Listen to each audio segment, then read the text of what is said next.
Olá, pessoal, dando seguimento àquela nossa ideia de aprofundarmos as discussões políticas a respeito de temas como saúde, educação.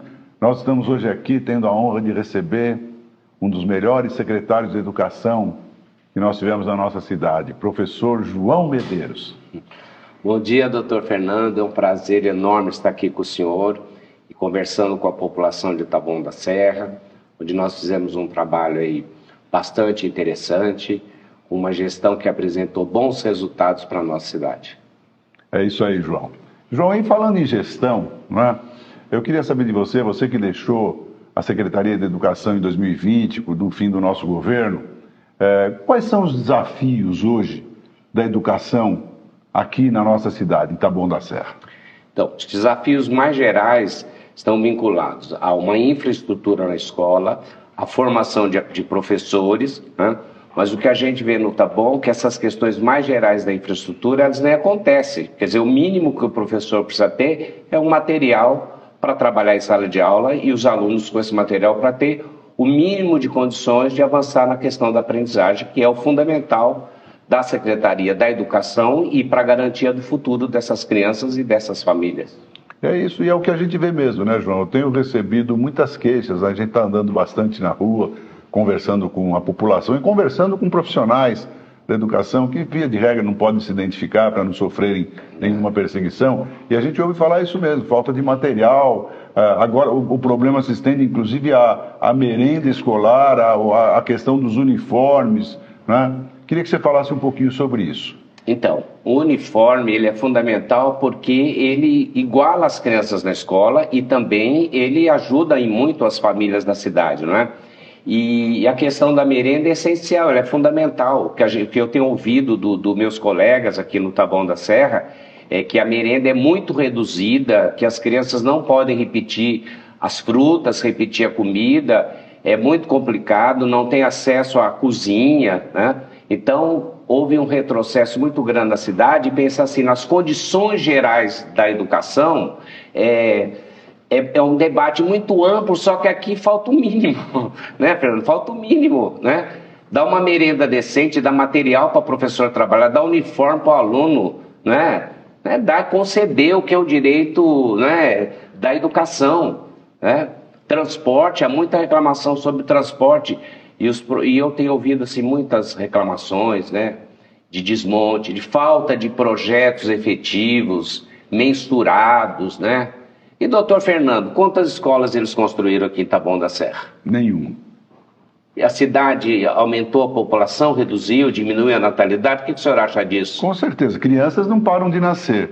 Taboão sofre um boom imobiliário gigante e pessoas mudam para cá, famílias mudam para cá e essas famílias têm filhos que necessitam vaga em escola e não se constrói nenhuma escola. Mas eu acho, João, uma coisa que eu queria fazer uma reflexão junto a você é o seguinte: tudo isso que você fala me remete a uma questão maior, gestão. Porque não adianta também, mesmo que tivesse tudo isso não fosse o problema, o que eu enxergo mais claramente, não sei se eu me acostumei, aliás, eu fui mal acostumado a ter um professor Fenólio como secretário de Educação, depois você, não é? Eu me acostumei com boas gestões. Nós tivemos uma gestão na educação, né? Nós discutimos programas para a educação, tudo. E eu acho que hoje eu não vejo gestão, não é isso, João? Eu acho que o fundamental é uma boa gestão, né? Onde haja programas claros, mensuráveis, evidentes, né? E programas que demonstrem que haja um avanço na Secretaria da Educação. Há um retrocesso na política da educação inclusiva, há um retrocesso na exposição dos projetos desenvolvidos na Secretaria da Educação, né? Eu acho que a gestão da Secretaria, por exemplo, as questões mais gerais. Ora, tem que ter aluno na escola, tem que ter professor na escola. O que eu tenho ouvido assim que tem 3, 4 alunos de inclusão na educação infantil, né? A Secretaria da Educação ela tem que funcionar, ela tem que ter uma articulação com os seus diretores, com os supervisores, né? Falta uma gestão, assim, é muito evidente a ausência dessa gestão e de uma proposta clara. O que é que eles estão fazendo, o que é que eles querem fazer para a educação da nossa cidade. E você toca num assunto fundamental, João. Eu me lembro que em nosso governo, ali em cima do Atende, você introduziu o Centro de Educação Inclusiva, que foi um avanço muito grande e que, logicamente, o que se esperava nos governos futuros, que se ampliasse esse Centro de Educação Inclusiva, se atendessem 50 alunos, que passassem para 100, para 200, enfim. A meta era ampliar o Centro de Educação Inclusiva, porque a educação inclusiva, ela é uma coisa muito séria, né? E ela é muito, tem uma diversidade muito grande, porque você necessita de uma equipe multidisciplinar, você precisa de um terapeuta ocupacional, um fonoaudiólogo, um neuropsiquiatra, enfim, de vários profissionais para dar uma educação adequada a essas crianças. Por isso que é difícil você levar essa criança para a escola, né? Porque você precisaria ter uma equipe multidisciplinar dessa em cada escola, o que é impossível, a gente sabe disso. E o governo vai e acaba com o Centro de Educação Inclusiva. Eu queria que você falasse um pouquinho sobre isso. Então, esse Centro de Referência de Educação Inclusiva, o CREI, ele foi criado para organizar, sistematizar e articular os profissionais da educação e da saúde. O que havia lá? Esse Centro de Referência de Educação Inclusiva, além dos profissionais, nós criamos uma escola bilíngue, que era a escola para surdo e mudo. Essa escola desapareceu ali, foi transferida por uma escola no Jardim Mituze, o que eu estou sabendo é a menor infraestrutura. O CREI, ele tinha lá, além dessa escola bilíngue, tinha a organização desses profissionais. O que nós tínhamos? Nós tínhamos 2 vans que diariamente iam às escolas municipais, educação infantil e fundamental, dar apoio e atendimento e esclarecimentos aos pais, professores e diretores de escola. Essa equipe multidisciplinar a que o senhor se refere, ela foi mandada para a saúde, pelo que eu sei, assim, desmontou essa equipe, não é essa equipe, e não há esse apoio direto na escola. Então, o que fica bastante evidente assim, que os desafios são múltiplos, mas o diretor da escola ele não consegue dar conta sozinho, ele tem que ter o apoio dessa secretaria e o apoio dessa gestão. Tem que ir lá na ponta, doutor Fernando. O que a gente fazia? O profissional ia lá na ponta, nós tínhamos uma articulação com a Secretaria da Saúde, especificamente com a saúde mental, né? E onde nós fazíamos o equipamento com o CAPS, etc. Havia um trabalho em rede que avançou e que o senhor falou muito bem. Como que acaba com essa história? Na verdade, desmontado, desestruturado um trabalho que a gente tinha começado por volta do ano 2000, que foi quando começou a discussão da educação inclusiva. Que eu me lembro muito bem que naquela época nós trouxemos profissionais da Unicamp para discutir no CEMUR com os nossos professores e abrir essa discussão tão importante, mas extremamente desafiadora para os profissionais da educação, para os pais e para o município. E essas pessoas não podem ficar desassistidas, são pessoas que precisam muito do apoio do governo. João, vamos passar para um outro tema, na minha opinião, muito importante. Porque eu sempre acreditei no seguinte, João. A gente institui vários programas, seja na educação, seja na saúde, uma estratégia para cada setor. Mas todos esses programas precisam ser avaliados. A gente sempre trocava essa ideia, porque às vezes você acha que você está fazendo uma grande coisa, que aquilo é maravilhoso, mas você precisa medir o resultado para ver se realmente aquilo é bom, se realmente aquilo é maravilhoso. Me lembro quando chegou o Mind Lab, a ideia do Mind Lab a nós dois, nós estávamos juntos no meu gabinete. E aí nós pegamos o joguinho e fomos jogar, eu e você. E dali nós achamos uma coisa interessantíssima, porque ele mexia com o raciocínio lógico da criança, que é fundamental. E foi aonde a gente resolveu comprar o programa Mind Lab para instituir nas nossas escolas. Mas isso precisa ser medido, né? Isso precisa ser medido. Será que isso realmente surte os resultados necessários? E existem algumas provas para você medir. Uma delas é o IDEB. O IDEB é um sinalizador para a gente se nós estamos no caminho certo. E você, na sua gestão, nós conseguimos atingir um IDEB altíssimo aqui na cidade, 6,8. Eu me lembro, festejamos o nosso IDEB. E agora me parece que as coisas não andam bem desse jeito. Queria que você falasse um pouquinho da importância desses exames de avaliação, do IDEB principalmente, e da situação atual. Eu acho que o importante, doutor Fernando, é perceber que a história da educação do Taboão, ela é uma história de sucesso até então. Se a gente pegar a primeira vez que mediram o IDEB, a cidade foi subindo, subindo, subindo. O grande salto foi na nossa última gestão, houve um salto extraordinário, né? O que acontece? Houve uma queda. Para o município ser avaliado, ele tem que ter no mínimo a frequência dos alunos na escola. E a desorganização, a falta de gestão é tão grande nessa cidade que várias escolas não foram pontuadas, se não me falha a memória, 5. Por quê? Porque não tinha 80% mínimo de aluno para realizarem a prova. Agora, isso é culpa de quem? Da Secretaria da Educação, de uma falta de gestão. Não dá para jogar para a escola, toda a culpa para a escola, porque a escola precisa do apoio, né? E quando a Secretaria não tem um projeto claro, um projeto de acompanhamento, monitoramento, essas coisas vão se esvaindo. O que aconteceu? A gente percebeu na nossa última gestão que o nosso desempenho matemático ele precisava melhorar mais ainda, né? E a gente percebia o seguinte, que o indicador do ensino de matemática no mundo inteiro ele é inferior ao da língua nativa. E aí nós criamos vários programas, deixa eu falar do Mind Lab, nós criamos o trabalho de matemática descomplicada por professor, fizemos parceria com a Fundação Lehman para trabalhar programas na linha de matemática, criamos o projeto de matemática, foi medido, foi. E o que aconteceu? O IDEB de matemática nosso era maior que o de língua portuguesa. E isso é um dado muito interessante e muito feliz. Um indicativo forte. É um indicativo muito forte, né?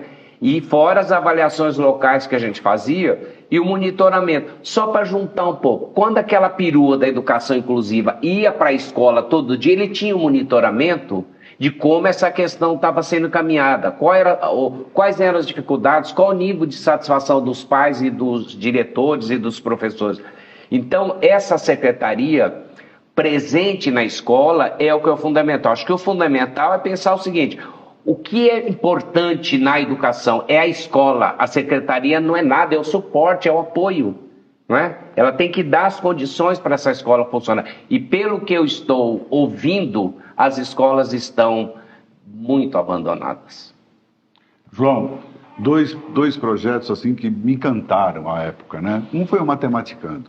Que coisa bonita. E você levou o Matematicando no parque. É isso mesmo. Que dia bonito era aquele dia, que dia feliz. Porque você ia, né, para cada barraquinha, via cada coisa que estava sendo realizada, e a gente via que realmente aquilo tinha um nexo, né, que aquilo ia levar um resultado, e levou e medimos o resultado. Outro programa que foi muito interessante foi Leitura na Praça, né? Porque leitura é uma coisa, você muito mais do que eu sabe disso, precisa ser incentivada nos primeiros anos de vida da criança, quando ela começa a caminhar na escola, né? Ali você vai despertar ou não o interesse pela leitura. E vocês, na educação, criaram o Leitura na Praça, um projeto maravilhoso, não é, João? Então, mas esse era o resultado de um programa que era os Jovens Leitores. Todo início do ano, fora esse material básico que os alunos não receberam, nós entregávamos uma coleção de livros paradidáticos, livros de literatura, tanto na educação infantil quanto no ensino fundamental. Eram por volta de 12 volumes por aluno. Nós entregávamos uma sacola, chamava-se Jovens Leitores. Aí os professores trabalhavam esse material e o resultado final desse trabalho é que era o Leitura nas Praças. Então, recebendo 12 livros, receberam. E agora, o que foi feito com isso? Vamos mostrar para a população. Eu acho que a educação, transparência, mostrando o resultado dos trabalhos. Assim como era o 7 de setembro, doutor. O que era o 7 de setembro nosso? O 7 de setembro era um projeto, era um tema que a secretaria desenvolvia e as crianças iam mostrar assim, da forma plástica, um tema que foi estudado por elas, não é?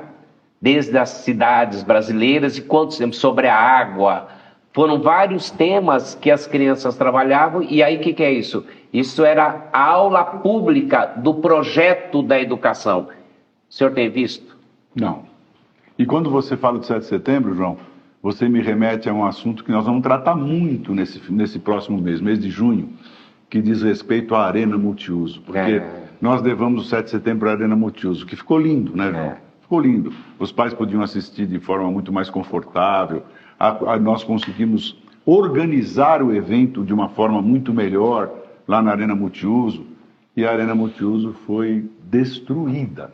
Mas isso nós vamos tratar num capítulo especial agora em junho, porque é o mês das festas juninas e o momento maior da Arena Multiuso era o quentão do Taboão, que a educação tinha uma participação fundamental. Eu era caixa. Você era o caixa do bingo, o caixa do bingo, não é? E, bom, nós vamos tratar esse assunto da Arena Multiuso no mês de junho, porque era um mês que muito interessante para a Arena Multiuso, muito importante para a Arena Multiuso. Mas vamos abordar um outro assunto, João. Ou melhor, João, nós não vamos tratar de um novo assunto. Eu quero voltar um pouquinho ao assunto da merenda. A merenda era uma coisa assim que marcou também na minha vida. Talvez até porque eu seja um pouco comilão, né? A gente visitava as escolas e eu fazia questão de almoçar nas escolas junto com você. E que almoço gostoso que era, né? Além de ser um momento muito bacana, que a gente se integrava com os funcionários, né, trocava ideias, ouvia as reclamações, o que eles tinham a falar, tudo. Mas era um momento muito especial. E a merenda era muito gostosa, muito bem feita. Me fala um pouquinho mais de como que a merenda era feita, porque isso é importante mesmo. Isso é base para a educação, né? Que não tem boa educação sem uma criança bem alimentada. Isso não existe. A merenda era feita por moradoras e moradores de Taboão da Serra, que eram contratadas pela prefeitura, que tinham emprego, que trabalhavam na cozinha e que faziam um trabalho extraordinário com as nossas crianças, que comiam à vontade, que repetiam quantas vezes queriam. Os professores tinham acesso a essa merenda. Hoje, doutor Fernando, uma conversa que as crianças não podem repetir, porque quem faz a merenda hoje é uma empresa terceirizada e que a merenda é contada por número de alunos. As crianças também, que eu tenho a notícia, que não podem repetir quando tem a fruta, e que foi restrito inicialmente aos professores terem acesso à merenda, o que é um problema, porque o professor, ele tem que acompanhar a merenda até para ver se a criança come, se a merenda é da qualidade, para falar com o pai. É uma inserção da escola, do prefeito comer para ver se a merenda é bem feita, o secretário da educação comer e ver se essa merenda é bem feita. Então nós tínhamos um departamento de merendas, que era o DEAS, o departamento de escolar e de alimentação, que ficava lá na usina. Nós comprávamos essa merenda era distribuída nas escolas pelos caminhões do DEAS, né? E a gente tinha um controle de todo esse estoque, era uma fartura muito grande, né? Agora é muito triste falar assim, doutor Fernando, falta material e a merenda é reduzida. Eu acho que não vamos falar de grandes temas da educação, porque, gente, é o básico. É o básico. E olha, João, você fala, e eu estou aqui observando a sua fala, me remete a um outro pensamento, né? A iniciativa privada, ela visa lucro. Então, quando você faz a gestão de uma empresa, você está sempre olhando o lucro. O lucro da empresa privada é o dinheiro, é o capital, é econômico, é o lucro econômico. O lucro na administração pública é social, é qualidade, não é? É bem-estar social. Então, ter uma alimentação boa é bem-estar social. Esse é o lucro. Esse é o lucro que a administração pública tem que procurar. Ela tem que procurar oferecer cada vez mais uma condição de vida melhor para cada habitante e especialmente para as crianças, não é? Então, tratar mal a merenda é um crime. Ao meu ver, é um crime. Porque você está prejudicando a vida daquelas crianças, você está prejudicando a vida de famílias, né, inteiras, né? Então, esse também é um recado para quem dirige a educação aqui em Taboão da Serra. A administração pública não é empresa, nós não temos que visar lucro, nosso lucro é social, é a população, em especial a criança bem atendida. Bom, João, eu quero voltar a falar sobre a questão do crescimento da rede física escolar, né? Nós, me lembro muito bem, e o número é muito significativo, né? Nós chegamos no final de 2004 com 20 mil crianças municipalizadas, porque construímos várias escolas. Depois, em 2020, chegamos a 30 mil crianças municipalizadas, com a construção, se não me engano, de 11, no total de todo esse período, de 11 escolas, fora as 9 escolas que nós municipalizamos, que eram do Estado. Enfim, a rede física cresceu. As ampliações. As ampliações das escolas, a rede física cresceu. E agora vem um tema que também é muito caro, que é a escola a tempo integral. E a escola a tempo integral nos remete ainda à construção de mais escolas, porque você não vai conseguir, nesse mesmo espaço, aumentar a permanência da criança na escola, não é isso? E a escola a tempo integral, ela é uma escola que mostrou claramente que melhora muito a performance da criança, né, do aluno, quando ele fica um tempo maior dentro da escola, em todos os sentidos, né? Não só na questão do aprendizado, como na formação do ser humano, né, do caráter dessa criança, desse adolescente, enfim. Nós precisamos focar muito no ensino integral. É a minha visão, acredito que seja a sua, e eu queria, como especialista, que você falasse um pouquinho também dessa questão do ensino da escola de tempo integral.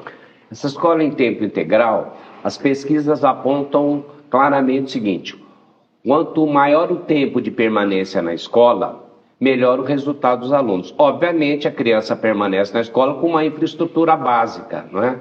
Agora, está na LDB, a gente tem que ampliar o tempo dessas crianças na escola, mas lá no final do nosso governo, doutor Frangê, já tinha um estudo lá na Secretaria da Educação que dava para viabilizar com uma reestruturação interna 1 ou 2 escolas na rede de ensino fundamental, que daria já para implantar o programa de ensino integral. Então, existem várias possibilidades de estudo, mas o que é fundamental é levar a sério, né? Precisa construir escola. Não dá para ter escola com dificuldade de atendimento para criança, que ainda tem em alguns bairros aqui na cidade, apesar de toda a luta, esforço e construção e assim por diante.